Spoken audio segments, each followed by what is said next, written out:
Are you able to protect Toronto's Jews? It's a pretty simple yes-no question, and I would imagine that you would say yes, but you just simply haven't been able to. Sir, our officers are deployed every week and every day in communities that are experiencing disproportionate violence. It's not fixing things. It's not stopping the shootings. Well, we made an arrest last night, an investigation very quickly. It's because of our deployments in the area that assisted in making this arrest. Do you need the OPP for help? Will you ask for help from the OPP or RCMP? This conference has ended, Yep. so And I'm not done answering questions because they haven't been answered properly. Run away. Well, I'm standing outside a synagogue. You wouldn't necessarily know it's a synagogue because they've taken down every outward sign that it's a synagogue. There's no Star of David's on it. There's no name on it. That has all been taken down because of the 2.5-year anti-Semitic crime wave in Toronto. They want to sort of hide their presence because almost every day in Toronto there's another shooting or punching. And actually just a few days ago there was an outright murder, a daytime execution-style murder of a Jewish man in the park. And so a synagogue and a school like this doesn't want to be seen. Well, it didn't save them. Last night, someone was driving by on the road and started shooting at identifiable Jews, Orthodox Jews, on the street. And there was another shooting elsewhere in the city. Bathurst, which goes north and south, is a major route in Toronto, and adjacent to it live probably most of Toronto's Jews, myself included. And so many of the Jews are visible. If you wanted to commit anti-Semitic crime, it would be so easy to do so, and indeed it has happened.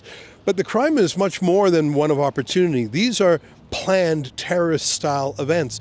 And I remind you that there are 700 members of the IRGC terrorist group that the government of Canada knows about in this city. And then there's the pro-Hamas activists. And then there's just latent anti-Semites who have come over in our Open the Doors mass immigration project. Anyway, so I got in my car and I started looking for this synagogue. I actually went to another synagogue first because there's a number of them. There were police outside it too. I thought it was the shooting. No, they said different crime scene. So they sent me over here. Here's a little bit about how that went. This is a video I recorded this morning, but come right back afterwards because I've got a lot more updates for you, including when I scrummed Toronto's deputy police chief on it. You'll find that interesting. Come right back. Oh, by the way, this is the synagogue I was just at. I don't know if you recall, but over there are some school buses that are parked. And not too long ago, one of them was torched, completely burnt to a husk. It was a school bus for a Jewish school. The media said it was a truck that spontaneously burst into flames, and they didn't mention that it was a terrorist attack. Like I say, this happens every day in Toronto.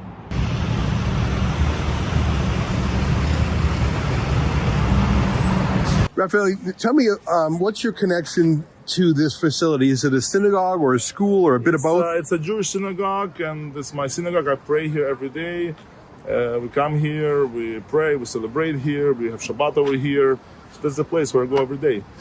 And what happened and when did it happen? So last night we finished our evening prayers, and I was standing actually right here. It's east part of the synagogue, and the other guys, they came out from the other entrance. It was the Bathurst Street entrance of synagogue. And what I heard, 10 evening time, a car was passing by, rolled down the window, and somebody shot one of the member of our synagogue using the BB gun. So he actually hit the... That's right. He hit the member of our synagogue at his arm. And was it a grievous wound? Did it just hurt? Like did it puncture his clothing? Yeah. I mean, this time, thank God, nothing happened. He didn't require any medical assistance, but it was BB gun, and thank God it was not the head, it was the arm.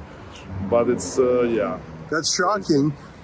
So this was around 10:10 last night. Then what happened? I take it someone called 911 pretty quickly? Yeah, so we called Shomrim, and Shomrim is the Jewish police. They called police right away, and thank God everything was very fast. Police came very fast. They were very helpful, and they were here with us. And They went upstairs to see the video cameras around the synagogue, and were able to locate the guy and arrest the guy this morning. Really? So he's been arrested. Do we know any information about him? I have no idea, but I heard he was arrested, and I hope he will stay in the jail or something, and not be let on the streets and, God forbid, do something else again. So I take it someone was driving the vehicle and then someone was shooting. So there were two people in the vehicle? That's correct. The passenger rolled down the window and shot the guy and took off. Now, how about the political leadership, the mayor, the premier, the prime minister? Have they said anything that you know about? Like, it was a shooting, yeah, and it's been half a day. Have you heard anything from any political leaders? No. So far, nothing. Just police here and city news and all the news over here, and they're trying to get some information, but nothing from the politicians. My theory is that with mass immigration, you're bringing in a vast number of anti-Semites from violent cultures where terrorism is normal. That's not the Canadian way, but maybe it's becoming the Canadian way through immigration. What do you think about that? Yeah, I think they should really look into immigration, and then they should bring people who wants to work in Canada, who wants to be good in Canada, and not bring guys who wants to do problems and terrorist attack and some hatred, to bring the hatred to the city. It's crazy. Yeah. I talked to a few people outside the synagogue that was attacked, and I bumped into Avi, who's with a neighborhood watch group called the Shomrim, and he's agreed to talk with me. Nice to see you again. I see you from time to time. Before we go further, tell our viewers, what is Shomrim? In Hebrew, that means sort of guardians, but what does it mean in real life? We're essentially a neighborhood community watch organization dedicated to helping the Jewish community feel safe while continuing to work with the police and being that sort of middleman between the community and the police when there's sometimes resistance of reporting incidents. Similarly to what we saw last night, when we got a phone call about both incidents that had transpired, one being outside the synagogue and one being outside of, or driving just north of here. The victims didn't understand the severity of what had transpired and did not know if that was something that they needed to report. And after being able to explain to them that given the severity of what had transpired, we were then able to have them come meet us and engage the police for them to be able to facilitate a report, something that your average individual doesn't expect to have to deal with. But unfortunately, they had called us for guidance, and us understanding the severity and continuing to work alongside law enforcement had them come and give over their information. And we're being told that as a result of all that, someone has been arrested. We don't know more details of that yet. I'm assuming, given the fact that it happened outside of a synagogue, there is some hate motivation to what had transpired, but I'm sure in the coming days more will come out. I can understand how that can be if someone is shot at, or even if they're hit and something stings, but if they don't know the larger picture, they may not even realize that they're being attacked. And that's why they didn't understand the severity and didn't realize that this is something that needs to be reported and dealt with as soon as possible. But you can confirm, you've been talking to police, you're sort of like a police liaison, you can confirm someone has indeed been arrested. I can't confirm from the police because I've not heard that. It's what people in the community have told me so far. There's a lot of speculation on social media and whatnot. I'm waiting to hear from the police once that becomes public. I'm hoping, fingers crossed, that they get who is responsible for this. Well, if they have the driver's license, that's certainly a very important clue. Now, the police are here with their vehicles. They say it's sort of a show of force, but it's broad daylight, and it's a PR move. I don't think it obviously hasn't stopped things. There's been 3 shootings in the last week, if I'm not mistaken. These are not gang shootings. This is an anti-Semitic targeted crime that I think is a form of terrorism. What is the solution? Do you have any advice? I mean, having police drive around the next day, I don't think that's going to solve it. They were here from the start of when the report was made. They were on scene within less than 30 seconds of us getting off the phone with 911. That's good to hear, but let me change my question then. How do you prevent it? The police responded quickly. I'm glad to hear it. How do you stop this thing from happening in the beginning? I think this goes way above police, and this goes back to our politicians in strengthening laws that will not allow repeat offenders out and that will scare people into committing offenses before they do, if there were some punishments as opposed to getting arrested and getting back out on the street and be able to continue this revolving door that has been going on for far too long. As I was walking away to go to my car, a local resident honked and as he was driving by and said he goes to that synagogue. And I said, look, that synagogue's unmarked. How would someone other than a professional know that's a Jewish target? And he said, could be, but there are anti-Semitic groups that are publishing online lists of every Jewish synagogue, every Jewish school, every Jewish summer camp. So there is this terrorist-style attack, but it could be just a lone wolf who says, oh, I can do this myself because I'll use these online resources put up by these anti-Semites telling me where the schools and synagogues and camps are, and that I'll be like as if I'm in the IRGC terrorist group. I'll just do it on my own. I think that was a good point, and I think it's pretty gross that there are people making lists of Jews. They're the kind of people who would have turned in Anne Frank to the Nazis, but we're in 2026 in full color in Toronto, Canada. Anyhow, so when I came here to this synagogue and school, I was sort of lingering outside, and a police officer tipped me off to the fact that inside was a gaggle of politicians. Now, they didn't say who, so I got one of the kids to let me in and sort of show me and lead me through this to a room where I saw Olivia Chow, the mayor, sort of Canada's Zoran Mamdani, and Michael Kerzner, the Solicitor General, that's the provincial cabinet minister in charge of police. And they were meeting with a small handful of the rabbis from the school. Now, I stood there and I took out my phone and I was filming, and then when they detected me, they all freaked out. And the mayor demanded I get out of there, and they shooed me out because she did not want to be seen with the city's Jews. Isn't that weird? She publicly refuses to go to Jewish events. She refuses to go to the annual Walk with Israel. She refused, like, if there's anything Jewish, she is terrified to be seen. Is it because she's anti-Semitic personally, or is it because her voter base is anti-Semitic? It really doesn't matter which of those is true, or if both are. She was terrified that I managed to get a quick shot of her there, and I was waiting out back here. She got into a tinted vehicle and sped away. She did not want any of her voters to know she was even talking to those yucky Jews. Can you believe it? So if we can't talk to Mayor Chow, we can talk to Mayor Weinstein, spelt a little bit differently, M-E-I-R. You're the real mayor of these parts. What do you make of the other mayor refusing to even, like, she won't even be seen. She doesn't even think it's a PR win to stand with the victims of the shooting because she's so obviously on the side of the shooter. Yeah, well, that fear that she has of standing with the Jewish community publicly is what's going to fuel even more attacks against the Jewish community.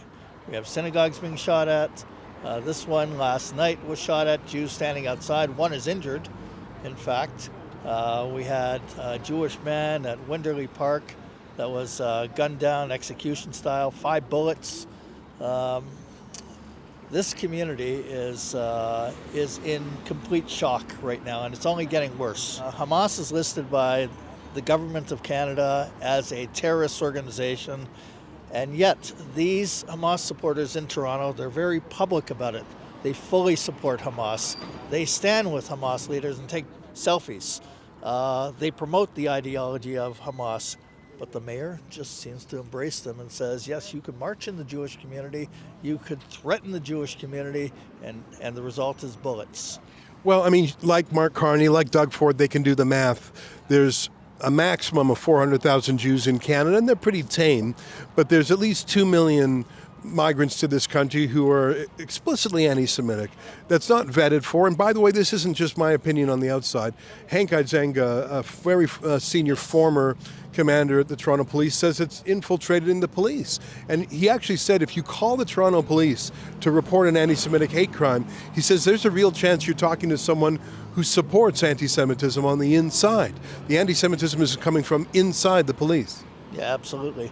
We had a case of 2 Muslim police officers that were gloating right after October 7th on their own podcast, on a police podcast actually, and they said that October 7th was wonderful for the Islamic community because many people came back to Islam.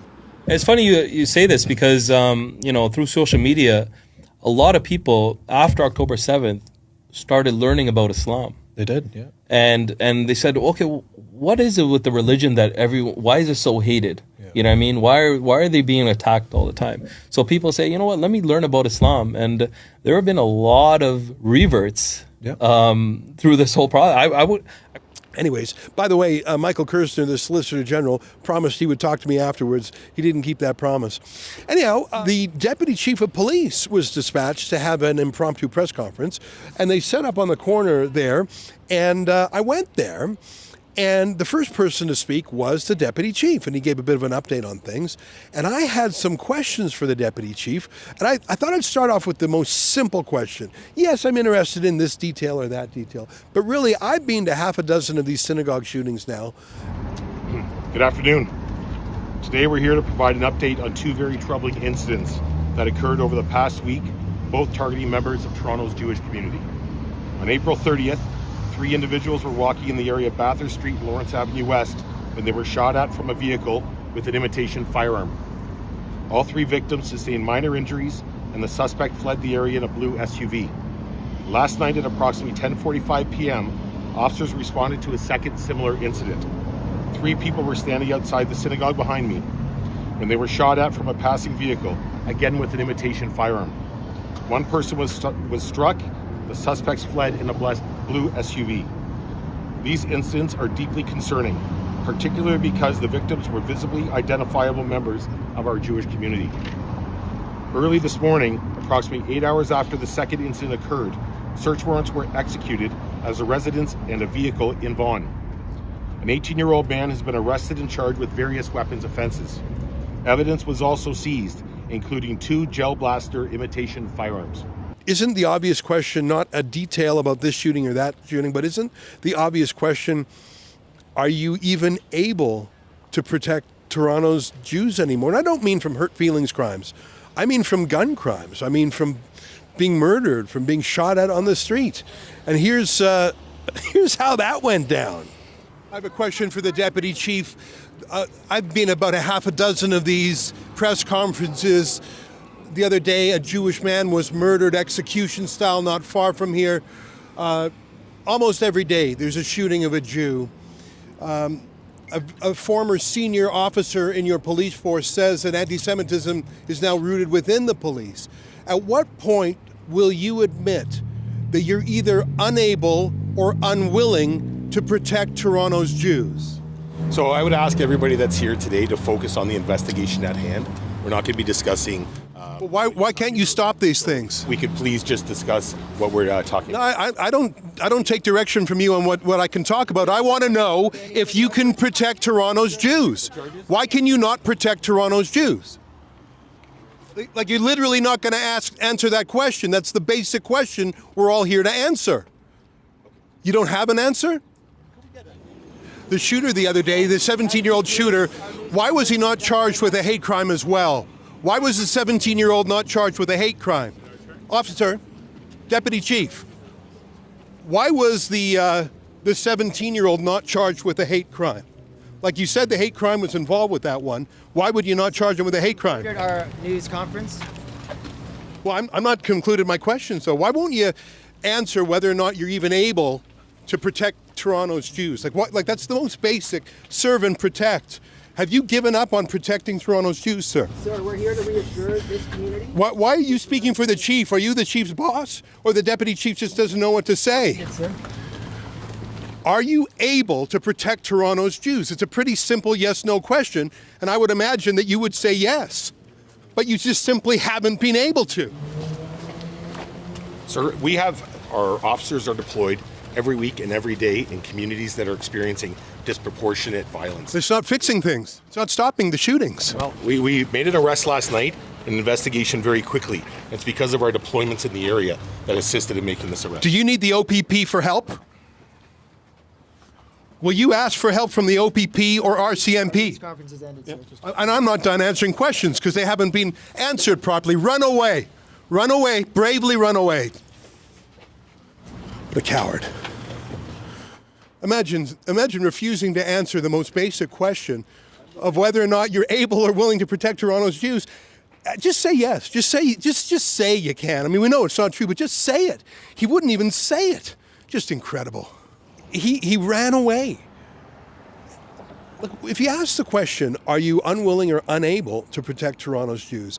I can think of two answers. The first is your PR answer, which is, no, I reject that. Of course we're going to protect Toronto's Jews, like all communities, and we'll do everything necessary. You can see we made an arrest on this, and we'll... Look, you can give an answer that is politic. You can give an answer that the police chief is proud of. Oh, look at him out there fighting for the cops in the community. He didn't say that. Okay, well, the other alternative is to say, no, actually, we can't keep Toronto's Jews safe. We need some help. We need more resources. We need more cops on the street. We need to borrow some police from the Ontario Provincial Police, the OPP, or even the RCMP or CSIS. By the way, those are ideas put forward by some of the local city councillors who are here.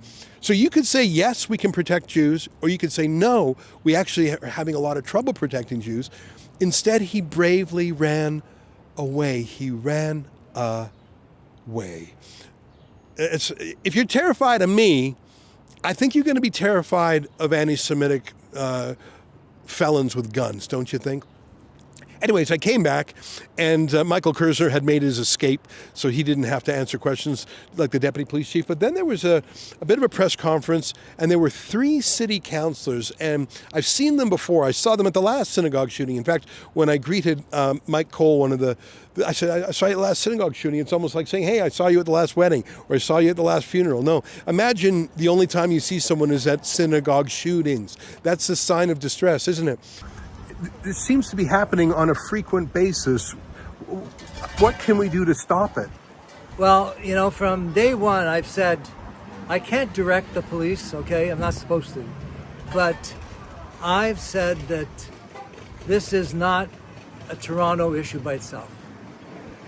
And I've called for a emergency anti-Semitism on the ground task force with the RCMP, OPP, and the Toronto Police to take this as really, these are acts of terror, really. Like, do we have to wait till these guys have real rifles or guns? So I'm just saying, it is not normal business. So I don't care even if we get the cops to walk up and down with a foot patrol on Bathurst Street, whatever it takes. And we can't wait for legislation and platitudes. Just kick some ass. That's all I'm saying, okay? In plain English. And if I were to grab one of these guys driving by, shooting at people, I don't know what the hell I would do. I don't know what I would do. You've been very supportive of the Jewish community. I saw you at the last synagogue shooting, which is a terrible thing to say. Hey, I saw you at the last synagogue shooting. But it's becoming so frequent. I poked my nose in the synagogue, and I see the mayor is in there right now. But when she saw me, they kicked me out. She didn't want to be seen in public. She didn't want to be recorded. And I respect she may have some private things to say. But I'm worried that the mayor does not stand as solidly with the community as you do. Is this an incorrect perception on my part? Well, the mayor has left a lot of things wanting, that's for sure. And I think that she should have taken a stronger stand in defense of this community, because it's Toronto. It's, but all I know is that, to me, it's much bigger than the mayor. This goes because we know the Iranian gangsters are funding this kind of stuff. We know they're orchestrating these demonstrations, which fuels more sort of confidence in these thugs. So it's bigger than Toronto, and that's why I've always said we need a heck of a lot more. This is not business as usual. This is like intimidating people, frightening people, angering people. A whole community is under this threat. Yeah. And so that's why I'm saying we got to go way beyond the mayor, way beyond Toronto Police, and let's really take this on. And I've had enough. I've had enough. Last question for you, and thanks for talking with me. I know in the past you've mentioned that perhaps other police could supplement the Toronto Police. There's the OPP, that's the Ontario Police. There's even the RCMP. And CSIS, God forbid. Right. They're missing in action. Anyhow, he and James Pasternak, and then there's a third one in their trio. They all say we need help, and And one of the interesting things, and you'll see this in James Pasternak's remarks, is he repeatedly says, look, this is more than just a city policing issue.